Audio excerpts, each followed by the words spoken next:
En réponse à la vidéo de la semaine dernière, cette semaine nous parlerons d'éco-responsabilité, l'insistance sur la responsabilité des individus, l'éco-citoyenneté, pour finalement poser la question d'une écologie moralisatrice.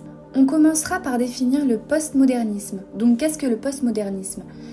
C'est un courant qui met en avant l'absence de toute vérité établie et valorise la perpétuelle remise en question de la connaissance et du savoir. Ce courant de pensée ne concerne pas la fin de la modernité, mais ainsi la possibilité de mettre en lien au sein d'une même société et d'une même époque ce qui était jusqu'à présent distinct.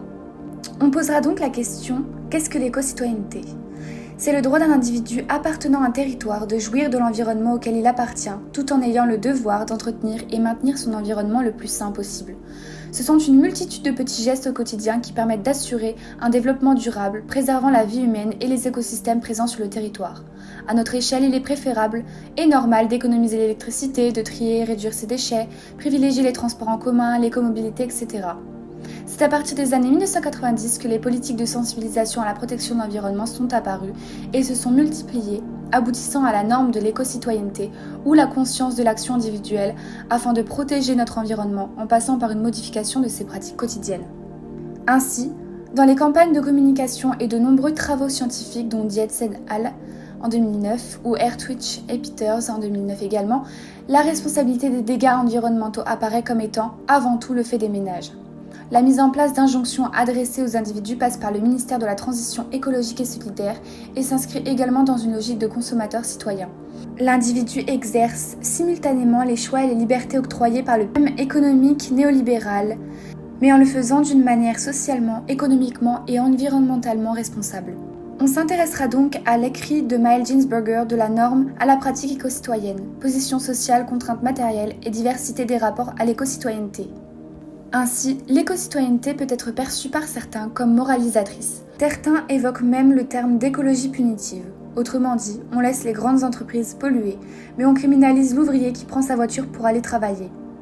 Pour rappel, 100 entreprises seraient, selon l'International Carbon Disclosure Project, responsables de plus de 70% des émissions de CO2. Depuis 1990, on met l'accent sur la responsabilité individuelle par rapport à l'environnement. L'écologie est dorénavant perçue comme un luxe et engendre des dépenses. L'instauration des normes éco-citoyennes s'intensifie et l'écologie est perçue par certains comme moralisatrice.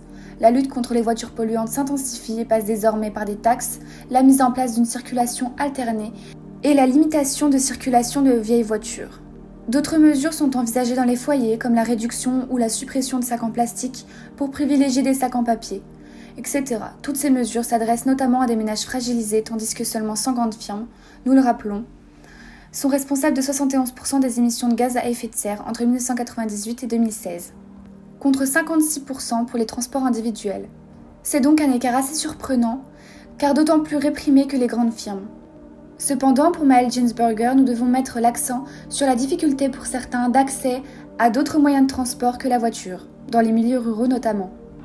En bref, toutes ces limitations et cette imposition de moins mènent doucement vers un refus social, même si notre empreinte a un lourd impact sur l'environnement.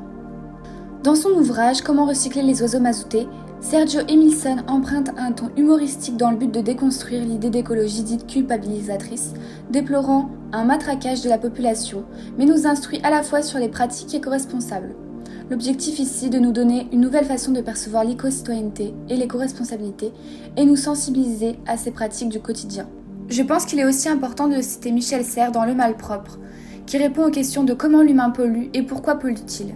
L'appropriation de l'environnement par l'homme se fait par sa pollution, selon lui, et il va s'intéresser non pas aux aspects biologiques et chimiques de cette dégradation environnementale, opposant les déchets doux aux déchets durs, mais à l'humain qui en est responsable, ainsi qu'à sa volonté de s'approprier le monde par sa pollution.